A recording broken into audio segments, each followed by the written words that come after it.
had so far performance-wise. Obviously, Mercedes are still ahead, so we still got a gap to try and close.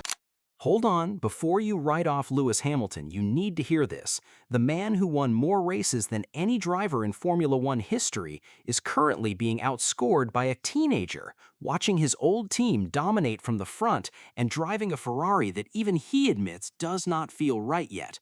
3 races into 2026, and the Hamilton era at Ferrari looks nothing like the fairy tale everyone imagined. But here is what the highlight reels are not showing you. There is something happening behind the scenes at Maranello that could flip this entire story upside down before Miami. We are breaking all of it down today, so do not skip a single second. Let's break it down, but before, hit that like button and subscribe for more F1 coverage. The man who left Dynasty. To understand why this move feels so strange, you have to go back and appreciate what Hamilton was leaving behind. At Mercedes, he was not just a driver, he was the identity of that team. 6 of his 7 championships came in that silver car, and for over a decade, Mercedes built their entire race strategy, their car development philosophy, and honestly their brand around making Lewis Hamilton fast. That is not something you just walk away from on a whim. But Hamilton did, and the reason was simple. He wanted a legacy moment. He wanted to be the man who walked into the most iconic team in F1 history and won a championship in red. Ferrari was not just a new team for him. It was supposed to be his final chapter, his crowning story. And honestly, when you think about it from his perspective, it made complete sense on paper. Ferrari, Maranello, the Tifosi, the history. For a driver who has chased greatness his entire career, that pull is something you simply cannot ignore. The question is whether that story is going in the direction he imagined. What Ferrari actually built for 2026. Now, here is where things get technically interesting, because the 2026 regulations changed absolutely everything. New power units, active aerodynamics, completely different energy deployment systems. Every team started from a blank page. Ferrari came into this season with what looked like a serious package on paper.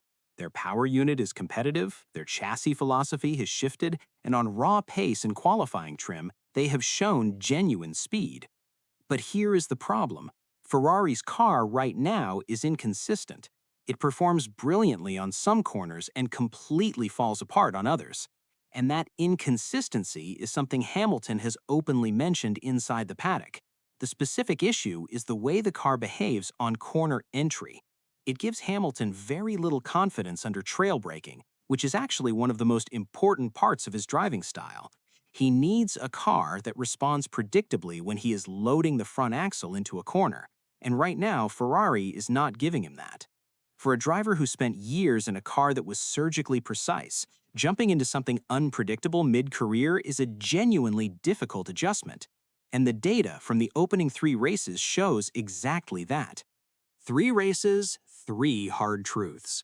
Australia was supposed to be the fairy tale opener. Hamilton qualified decently, the crowd was electric, and Ferrari looked like they had something. But Russell won that race from the front, and Hamilton finished off the podium, looking uncomfortable with the car's behavior under braking.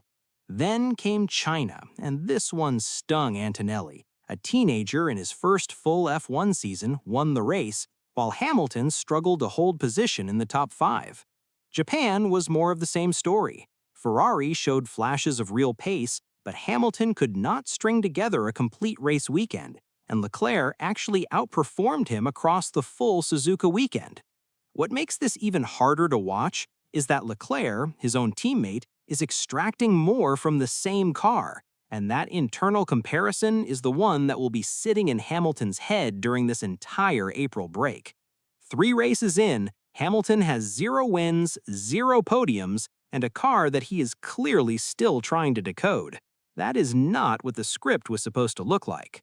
Ferrari versus Mercedes, the comparison that hurts. This is the part that makes Hamilton's situation feel genuinely painful to watch, because his old team is currently leading the Constructors' Championship. Russell is sitting at the top of the driver's standings, Antonelli is right behind him, and Mercedes looks like the class of the field in 2026. The car Hamilton spent 11 years helping develop is now being driven by two other men who are standing on the top step of the podium. Meanwhile, Hamilton is at Ferrari, trying to understand a car that does not yet feel like home. The aerodynamic philosophy is different, the power unit delivery is different, and the way Ferrari manages tire strategy mid-race is different from everything he learned at Mercedes. He is essentially relearning how to be fast in Formula One, and he's doing it at 40 years old against the most competitive grid in years. Is this a disaster or just the beginning? Here is where I want to push back against the narrative a little bit, because 3 races is genuinely nothing in a 22-race season. Ferrari has the April break right now, and they have already confirmed they are treating it like a mini preseason. Full reset, major upgrades coming to Miami. Hamilton himself has been through slow starts before, and we have all seen what happens when he gets a car that clicks with him.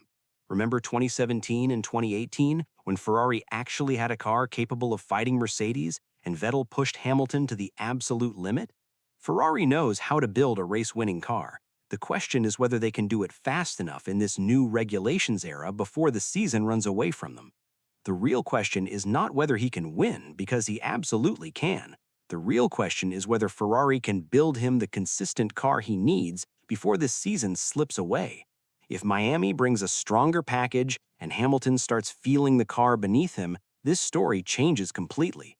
But if Ferrari arrives in Miami with the same inconsistencies and Mercedes continues pulling away, then the gap in the standings becomes a very serious problem. Final verdict. So dream or disaster? Honestly, right now it is neither. It is unfinished.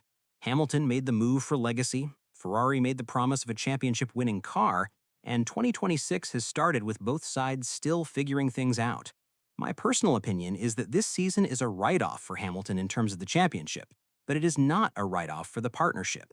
The real Hamilton-Ferrari story is going to be told in 2027 when both sides have a full year of data, a better understanding of these regulations, and upgrades built specifically around his feedback. But here is the question I want to leave you with. If Mercedes keeps dominating and Hamilton finishes this season without a single podium, does he come back for another year? Or does he walk away on his own terms? Drop your answer in the comments because I genuinely want to know what you think. And I will see you in the next one.